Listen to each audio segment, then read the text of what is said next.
Erev Tov, Shalom Uvracha. Le 14, hier, ce soir, c'est en même temps Pesach Sheni et la Hiloula de nul autre que le Tana Haelaki, Rabbi Meir Baal Hanes, Shezchuto Tagen Alenu, Ve'al Kol Amo Israël, Be'ezrat Hashem. Alors, Rabotai, Pesach Sheni, c'est une date des moins connues du calendrier juif, mais qu'on se doit vraiment d'apprendre à chérir.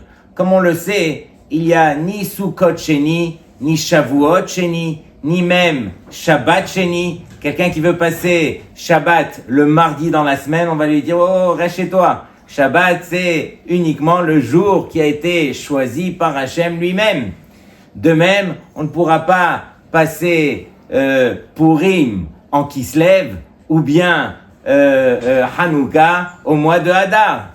Et donc, comment se fait-il qu'il y ait un Pesach Sheni, c'est-à-dire qu'il y ait quelque part un rattrapage où on peut passer la fête de Pesach qui a été fixée par Hachem au mois de Iyar, un mois après le mois de Pesach. Et regardez juste les paroles du Zohar HaKadosh dans Parashat Be'alotecha. Le Zohar affirme que à partir de Pesach Sheni, et ce pendant 7 jours, les portes du ciel sont ouvertes devant ceux qui n'ont pu mériter de contempler la Shekhinah à Pesach. Donc, Rabotai, on a encore un rattrapage de 7 jours où on peut s'adresser à Hachem comme il se doit. Et encore plus précisément, regardez bien, Zeyom Shel Hizdamnut, c'est un jour d'opportunité. Yom Shel Chibur, un jour où on peut se coller à Hachem. Imadam roe et atzmo naoul be'ezeinyan. Si l'homme, il reconnaît qu'il est bloqué, il est fermé dans un certain sujet, un certain domaine, sheyeda shebeyom azeh yesh mafteach liftoach, qu'il sache qu'en ce jour-là de Pesach Sheni, alors il a la clé pour pouvoir se délier, pour pouvoir ouvrir. Zeyom shel tikva, c'est un jour d'espoir. Et Rabotai, comment se fait-il qu'il y ait un Pesach Sheni? Comme on le sait, la réponse, elle est très intéressante. Lorsque les Béné Israël sont sortis de Mitzrayim, alors parmi eux, il y avait les Béné Israël qui ont porté Arono Shel Yosef, le cercueil de Yosef, et qui se sont impurifiés par la sorte. De même, il y avait aussi Elitzaphan et Michaël qui, eux, ont enterré nul autre que Nadav Avihu, les enfants de Aaron à Cohen, eux aussi étaient impurifiés. Et lorsqu'est arrivé le moment de la mitzvah du Korban Pesach, alors ceux qui étaient impurifiés n'ont pas pu participer à cette grande mitzvah. Et comme son nom l'indique, Rabotai, Pesach c'est quoi? C'est le moyen de l'Ifsoach. L'Ifsoach veut dire de sauter, de monter d'un niveau qui ne nous appartient pas de droit et que Akadosh Baruch Hu va nous accorder. Et donc ces Béné Israël, lorsqu'ils ont vu qu'ils n'ont pas eu le srout de pouvoir apporter le Korban Pessah comme le reste du clan d'Israël, et que eux avaient porté, comme on le sait, le cercueil, mais ils l'ont fait pour le kavod du clan d'Israël, alors ils sont venus devant Moshe Rabbeinu. Et bien sûr, lorsqu'on vient pour revendiquer, lorsqu'on vient pour se plaindre, alors on peut des fois commencer à crier, commencer à vraiment, et eux, ils sont venus, mais vraiment sur la pointe des pieds, ils sont venus à voix basse. Kvod Moshe Rabbeinu, dites-nous, qu'est-ce qu'on peut faire? Et Moshe Rabbeinu, lui, n'avait pas de solution. Est-ce qu'on peut faire Shabbat, encore une fois, un autre jour de la semaine? Avar Zmano, Batel Korbano. Et sauf, vous étiez impur, et donc, du fait que vous étiez impur, Anouz Rachamana Patre, vous êtes pas tour de ce Korban. Donc, il n'y a pas de solution. Ils ont posé la question à Moshe, Moshe s'est adressé à Hachem, et Hachem a dit, alors il y aura un Pesach Sheni. Chose qu'il n'y aura pas pour aucune autre fête, et ici, Akadosh Baruch Hu a décidé d'en faire ainsi. Et donc, Rabotai, c'est ce qu'on doit essayer de comprendre et retenir surtout.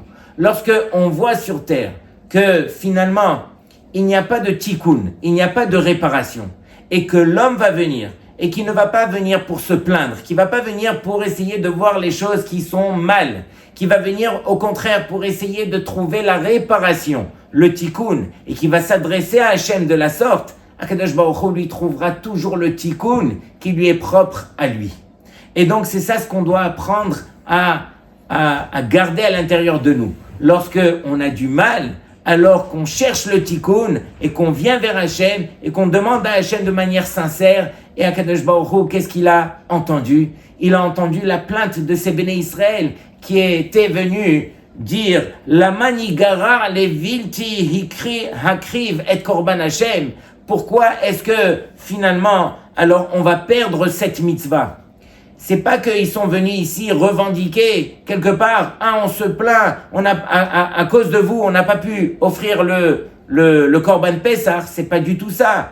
Ils ont vu ici, Akadosh Baruch Hu, il a vu que les Béné Israël, alors ils étaient venus uniquement pour revendiquer la mitzvah. Ils sont pas venus revendiquer le fait qu'ils n'ont pas pu offrir le Korban. Ça, ils savaient qu'ils étaient ptourim. Mais ils ont dit, mais sauf le fait de ne pas offrir le korban, alors ne nous permet pas de goûter quelque part à l'élévation spirituelle, à la mitzvah qui sera accordée à ceux qui l'ont accompli. Et donc, lorsqu'ils ont vu qu'est-ce qu'ils avaient perdu, Akadosh Baruch Hu, il leur a dit, alors vous ne perdrez rien. Et vous savez que à l'intérieur de nous, alors on a une force qui fait partie des plus grandes forces à l'intérieur de l'homme, qui s'appelle la volonté, le ratson. Et lorsque on permute les lettres du mot ratson, ça donne le mot tsinor. Tsinor veut dire un canal. Et tout ça pour dire que lorsque l'homme, il est animé d'une volonté, d'un ratson qui est sincère, alors il crée par cela un tsinor, un canal, qui lui permettront d'atteindre justement son objectif. Donc Akadosh Baruch Hu, il nous accorde ce Pesach Sheni justement pour nous montrer qu'il y a toujours une deuxième chance. La deuxième chance, elle dépend de toi. Si toi tu cherches réellement le tikkun pour mériter la bracha, Akadosh Baruch Hu t'accordera toujours ton tikkun. Donc Rabotai, quelques mots pour dire le Pesach Sheni. En ce qui concerne Rabbi Meir Baal Hanes, alors Béhémet, il faudrait combien et combien de temps pour pouvoir ne serait-ce que parler de Rabbi Meir, la grandeur de Rabbi Meir Baal Hanes, mais j'ai vu une belle Gemara dans ma Sechet Yoma qui cite le verset Deaga belev ish yesichena lacherim, qui veut dire que d'après une chita dans la Gemara, que celui qui est rempli de Deagot, c'est quoi Deagot? Des inquiétudes, qui a le cœur plein, qui a du mal. Alors, qu'est-ce qu'on va lui dire? On va lui dire, Yesichen alacherim, va le raconter à tes amis. Justement, le fait de partager avec l'autre, ça nous allège un petit peu le trop-plein qui est à l'intérieur de nous. Mais comme on le sait, alors, la Gemara, elle a surnommé aussi Rabbi Meir par Acherim. Pourquoi? Parce que Rabbi Meir, il a étudié la Torah de Elisha ben Avouya, qui lui, finalement, est devenu kofer, il a rejeté la Torah et on l'a appelé Acher. Et donc, c'est une des raisons pour lesquelles aussi Rabbi Meir, qui a continué à étudier la Torah de Acher, on l'a surnommé aussi Acherim. Donc, c'est un des conseils que Baba Meir, nul autre que Baba Meir Zatzal, le fils de Baba Saleh, lorsqu'il voyait des gens qui venaient le voir pour lui dire « Vodarav, je suis soucieux, j'ai tellement d'inquiétudes dans la vie et tout », alors il lui disait, il lui ramenait cette Gemara « Deaga belevish » lorsque tu as des Deagot, alors « Yesichen al acherim » va chez Acherim, va chez Rabbi Meir Baal Hanes et tu verras combien alors tu seras soulagé par le simple fait d'avoir partagé avec Rabbi Meir. Et on le sait, Rabotai, combien de nos grands-mères, alors elles allumaient le verre, les Louis Nishmat, Rabbi Meir, et elles priaient sur la mezouza, elles donnaient de la tzedaka, etc. On sait combien et combien de miracles. Mais Rabotai, lorsque vous allez à Tveria sur la tombe de Rabbi Meir, alors vous voyez une tombe qui est des plus bizarres. Et on se demande, mais pourquoi la tombe elle est comme ça? Et tout le monde répond, parce que il a été enterré debout. Mais la question elle crie pour elle-même. Vous connaissez, vous, quelqu'un d'autre qui a été enterré debout? On n'a pas le droit d'enterrer une personne debout. D'après la halakha, le seul qu'on enterre debout, c'est qui? C'est l'âne, le hamor. Est-ce qu'on va comparer Rabbi Meir Hasve Shalom à un âne? Alors pourquoi on l'a enterré debout? Alors Rabotai, écoutez la réponse. C'est Rabbi Meir lui-même qui a demandé à ce qu'on l'enterre debout. Pourquoi? Parce que lorsque Shiloh viendra, lorsque Mashiach viendra, alors Rabbi Meir, il a dit à la fin des temps, alors les Béné Israël, ils vont souffrir à ce moment-là pour pouvoir mériter le Mashiach. Et il dit, le simple fait de m'avoir enterré debout, alors ça sera une kapara justement pour le Ham Israël, pour éviter au Ham Israël d'avoir de telles souffrances. Alors j'ai pris sur moi les souffrances et j'aimerais être debout justement pour courir, accueillir Melech HaMashiach. Et on raconte que le Harizal, qui a été tiré par son Talmid, nul autre que Rabbi Chaim Vital, ils ont été depuis Tzfat jusqu'à Tveria. Et lorsque le Harizal est arrivé devant la tombe de Rabbi Meir, alors il s'est mis à sourire et il a dit, mais je vois que Rabbi Meir, il est encore debout jusqu'à aujourd'hui. Pourquoi? Parce que Rabbi Meir, justement, il tient debout en attendant justement que Akadosh Baruch Hu, il envoie la Géoula. Et donc, Rabotai, tout le monde sait qu'il y a une ségoula spéciale de mettre une pièce dans les tzedaka ou bien d'allumer le nerf, les Elohim Nishmat Rabbi Meir, et de dire la phrase magique Elaha de Meir Aneni 3 fois. Et Akadosh Baruch Hu, par le srout de Rabbi Meir, bien sûr qu'il faut être mitkaven, il faut avoir l'intention de penser au Tana Ha'elaki, à Rabbi Meir, et par son mérite, Akadosh Baruch Hu, il exauce. Et donc, la Gemara nous raconte que finalement, Rabbi Meir, lui, s'est marié avec nul autre que Brouria, comme on le sait. Et Brouria, elle avait le niveau de qui? Des Tanaïm. Puisque Brouria, elle, la Gemara, elle témoigne qu'elle étudiait 300 halachot par jour. Imaginez la grandeur de cette femme. Et cette femme était nul autre que la fille de Rabbi Hanina ben Teradion. Et comme vous le savez, Rabbi Hanina ben Teradion faisait partie d'un des 10 martyrs. Et lorsque les Romains et Marchemam sont venus, alors ils l'ont pris à lui, ils l'ont fait souffrir de manière terrible. Ils ont tué sa femme et sa fille, pardon, elle a été prise captive par justement l'empereur. Et l'empereur voulait justement la prendre en tant que femme, mais elle ne s'est pas laissée faire et finalement elle a été jetée au cachot. Et voici que Brouria tous les jours venait chez Rabbi Meir et lui a dit, mais mon mari, tu vois combien je souffre de savoir que ma sœur, elle se trouve au cachot. Va la sauver, il n'y a que toi qui peux arriver à la sauver. Rabbi Meir s'est arrêté d'étudier et il a dit, j'écoute ma femme. Il a pris un récipient avec beaucoup de pièces en or, il l'a amené à la prison et il a attrapé le gardien et il lui a dit, regarde, tout ce récipient de pièces d'or, c'est pour toi. Laisse-moi, fais sortir s'il te plaît cette femme.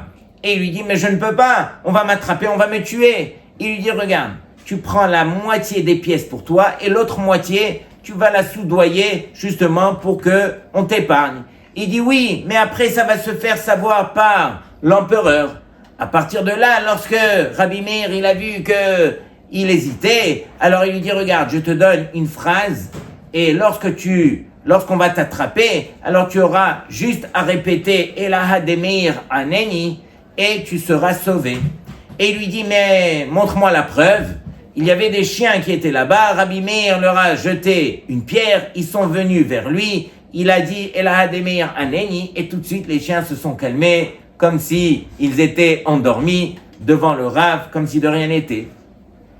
Et par la suite, l'empereur a entendu qu'il a libéré justement la belle-sœur de Rabbi Meir et on est venu, on l'a pris et on l'a emmené à la potence.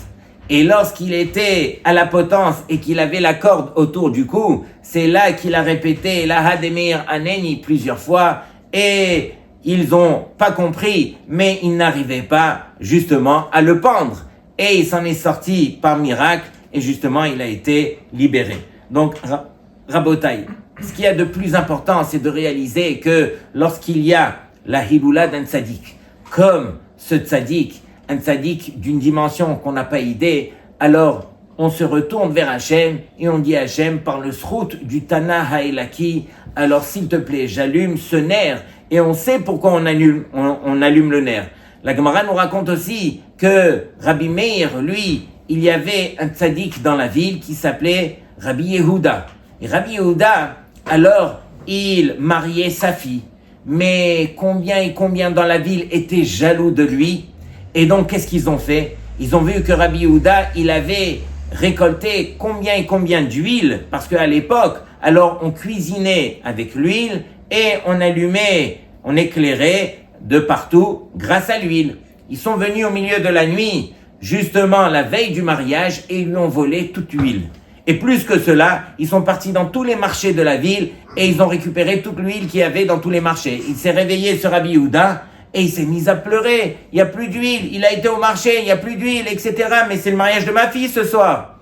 Et il ne savait plus quoi faire. Rabbi Meir est arrivé et il lui a dit, mon fils, viens ici. Il lui dit, est-ce qu'il te reste de l'huile dans la maison?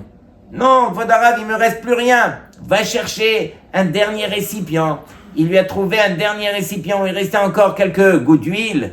Et à partir de là, Rabbi Meir, il lui a fait la bracha. Et il y a eu le miracle, comme le miracle de Eshet Ovadia, où tous les récipients qu'il ramenait, alors ils débordaient d'huile. Lorsque tous ces méchants de la ville, ils ont vu que, en fin de compte, il a réussi et à cuisiner pour le mariage et qu'il y avait de la lumière et qu'ils n'ont rien compris. Lorsque ils ont vu Rabbi Meir, ils ont compris que ça venait de lui, le miracle venait du tzaddik. Et donc, en fin de compte, tous ces gens sont devenus très très pauvres. Et tout le monde a réalisé que cette huile, le miracle de l'huile, représentait Rabbi Meir, d'autant plus que la Gemara nous dit qu'il s'appelait réellement Nehorai.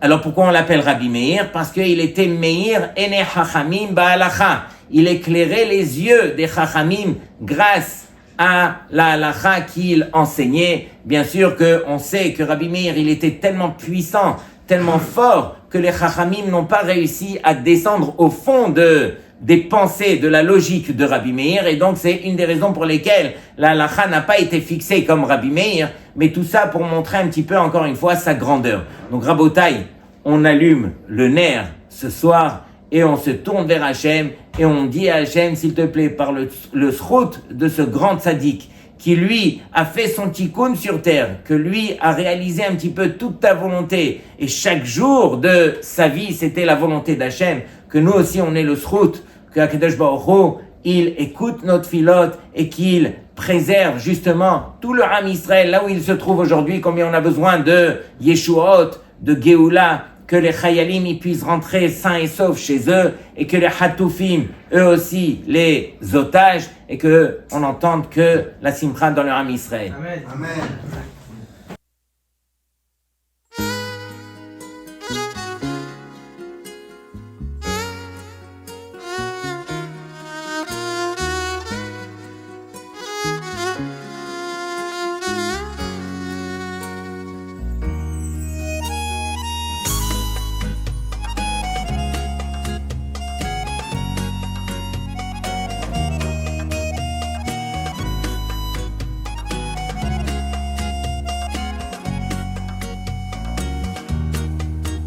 אפתח פי ברינה בשיר ונגינה, לכבוד זה התנא הוא רבי מאיר. אפתח פי ברינה בשיר ונגינה, לכבוד זה התנא הוא רבי מאיר. נכבד מכל נברא ראש בעטרה, פוקד כל הכרה הוא רבי מאיר. נכבד מכל נברא ראש בעטרה, פוקד כל עקרה הוא רבי מאיר. יחד כל חברתו לא ירדו דעתו, מרוב חוכמתו של רבי מאיר מפואר בחוכמה, בעין כימה כל משלח, זה דומה היא רבי מאיר.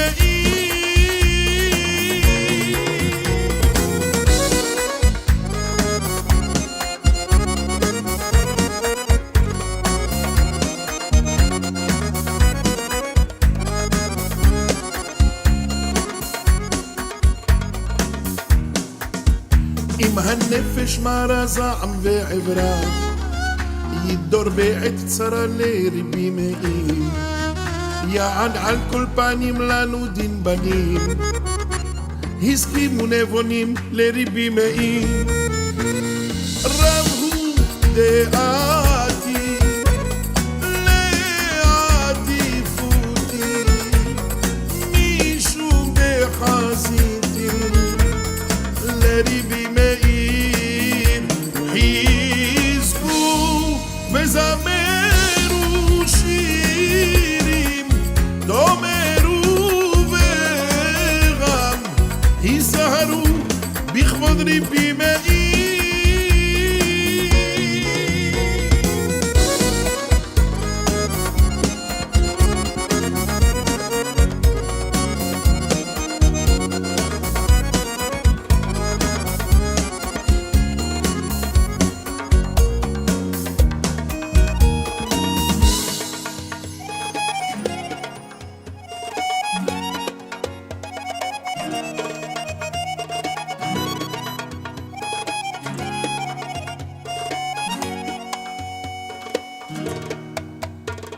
إلها دمئير عناني، إلها دمئير عناني، إلها دمئير عناني.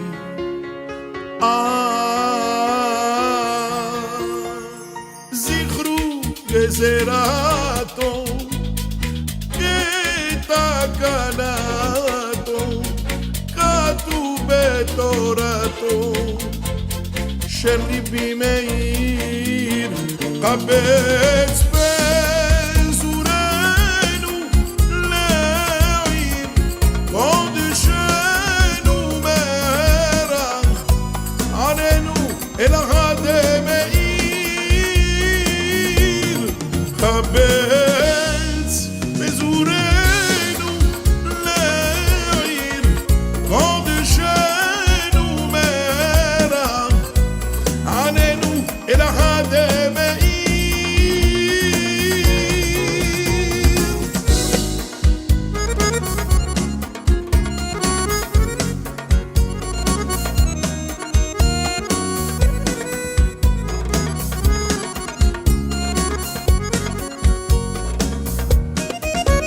הבטחתי ברנה בשיר ונגינה, לכבוד זה התנא הוא רבי מאיר. הבטחתי ברנה בשיר ונגינה, לכבוד זה התנא הוא רבי מאיר. נכבד מכל דברה, ראש ועטרה, פוקד כל עקרה, הוא רבי מאיר. יחד כל חברתו לא ירדו דעתו, מרוב חוכמתו של רבי מאיר.